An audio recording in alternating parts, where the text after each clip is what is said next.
What's up? It's me. You can either call me, everybody knows me by different names, either RavSavvy, which is my spiritual name. My other personality is hard sticky to this. the comedian inside me is Po Hindu. And I'm proud to say that.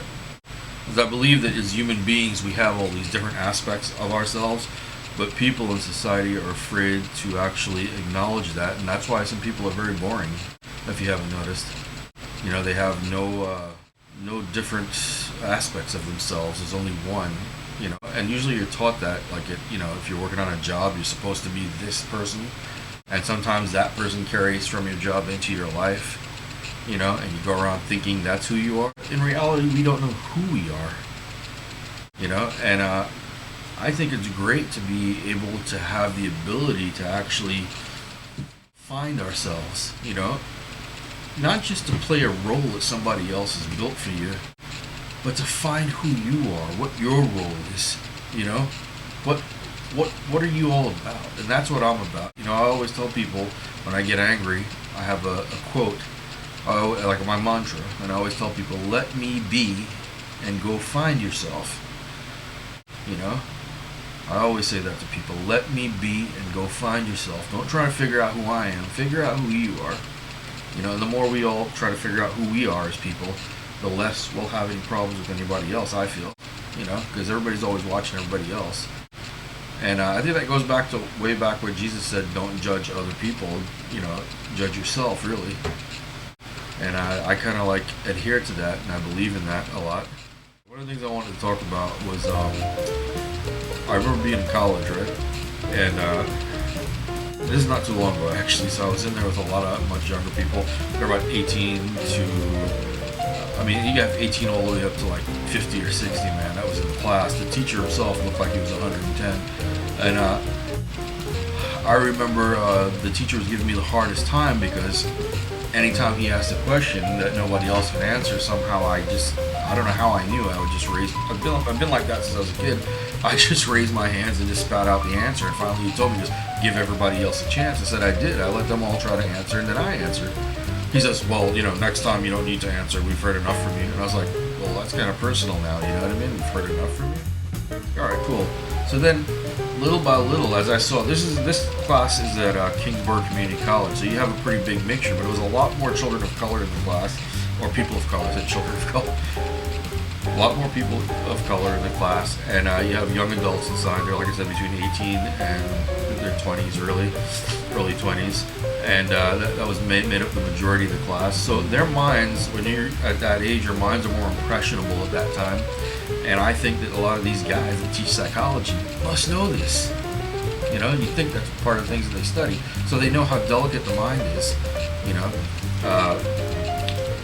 Their psychological makeup is happening at these points very strongly. They're now starting to figure out little things about how they interact, you know, about who they are, where their place is in society, and that kind of thing. And the whole lot of interesting things happening at those ages between 18 and your 20s. You're still, I think, in development stages still. One of the things that this professor had said, and I can't remember exactly what his name was. I just keep thinking it was like Twerk or something like that, which is really funny, twerking. But Professor Twerk, and he looked like a fucking gnome, you know, or a leprechaun or some shit, you know.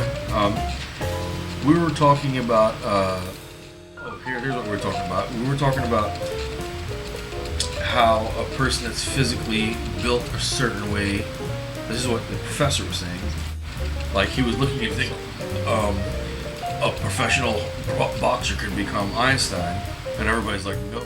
He goes, do you think I could become Muhammad Ali?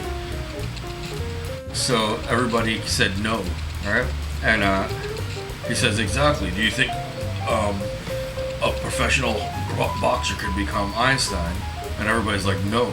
And I stopped and I thought about that for a second. He's asking the class, literally, if they think a prize fighter can become Einstein.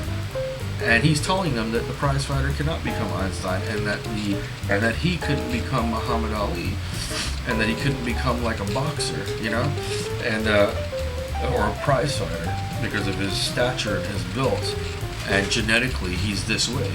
But he's also telling them that the prize fighter is genetically also inferior to people that are like him, you know, and in boxing are mostly all people, men of color. They're mostly Hispanic and black that dominate that sport. So that to me was kind of a reference that was made indirectly about race and superiority. And I thought that was interesting. So I raised my hand and he wouldn't pick on me. And finally, I just kept my arm up until it was going numb. And finally he goes, "What do you want?" And I said, "Okay, here's what I want.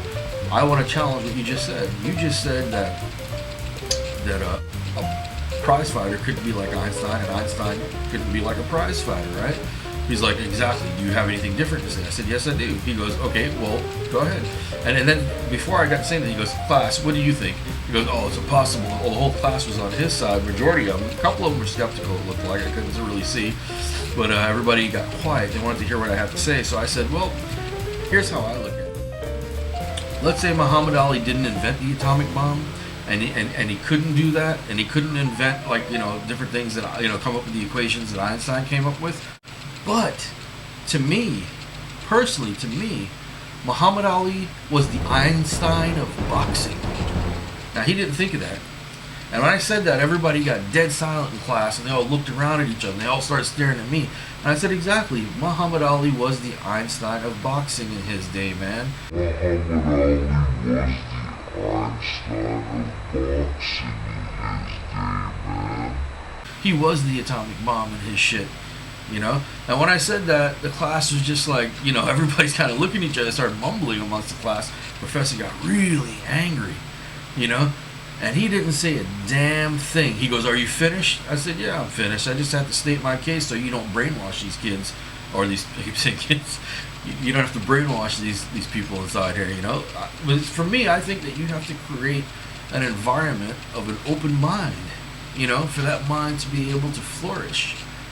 You don't shut them down. And I see a lot, and this is going to be about race here, is that I see a lot of it happening where there's a whole bunch of, or I would say the majority of the colleges and the professors that are white do things like this to undermine the children of color, the people, the students of color.